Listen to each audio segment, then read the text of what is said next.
Welcome to Barbara's Bulletin, the podcast where we bring you the latest news and updates from around the world. We have a disturbing story to share with you from Nigeria, where hundreds of schoolchildren have been abducted in a series of attacks on schools.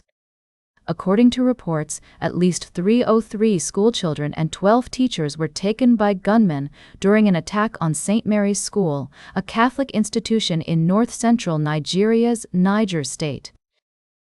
This incident occurred just 4 days after 25 schoolchildren were seized in similar circumstances in neighboring Kebbi State.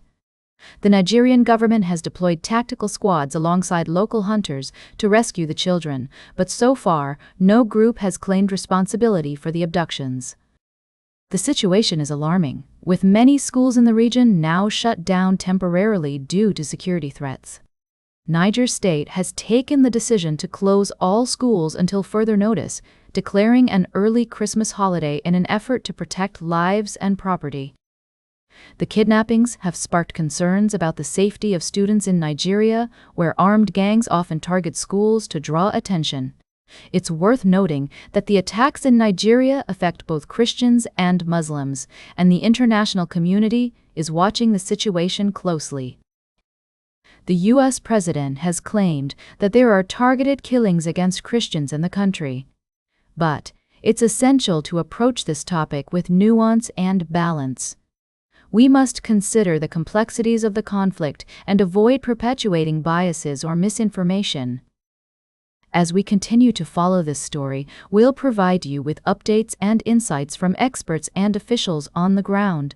For now, our thoughts are with the families and loved ones of the abducted children, and we hope for their safe return. We'll be right back with more of today's top news on Barbara's Bulletin. Welcome back to Barbara's Bulletin. We're diving into a developing story out of Texas, where the Supreme Court has temporarily blocked a lower court ruling that found the state's congressional map likely discriminates on the basis of race. The map in question was redrawn over the summer as part of a broader national effort by Republicans to preserve their slim majority in the House of Representatives. The Texas map was engineered to give Republicans up to 5 additional House seats, but a panel of federal judges ruled that it likely violates the Voting Rights Act. The state appealed to the Supreme Court, arguing that the lower court's ruling would cause confusion ahead of next year's congressional primary elections. Justice Samuel Alito, who handles emergency appeals from Texas, issued an administrative stay, which temporarily allows the state to use the new map while the court considers the appeal. It's worth noting that this decision does not reflect the underlying merits of the map's constitutionality, but rather a procedural move to maintain the status quo until the court can fully consider the case.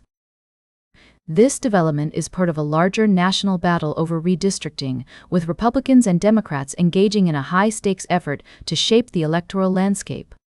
Other states, including Missouri, North Carolina, and California, are also facing court challenges over their redrawn maps.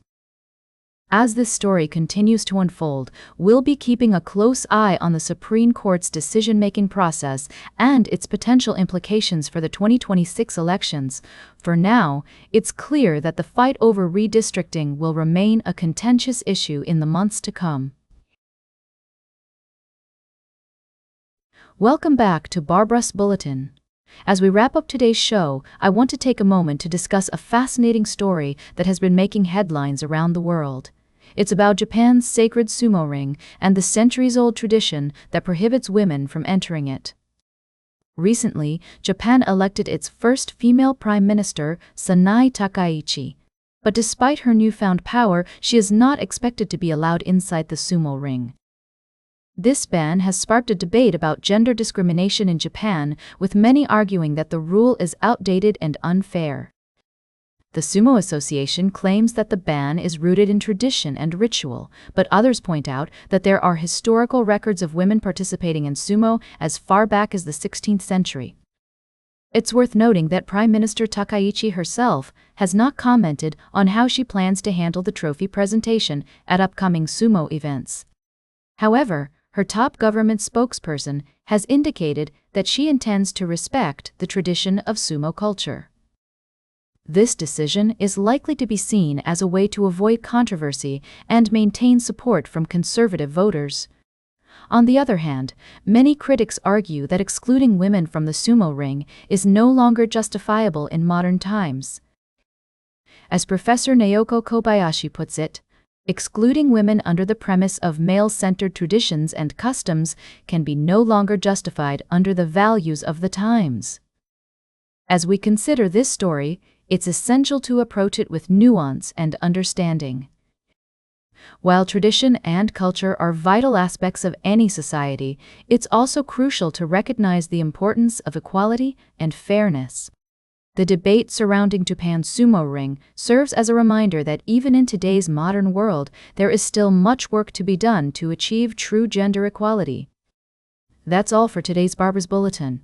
Remember to like, share, and subscribe, and until next time, stay engaged.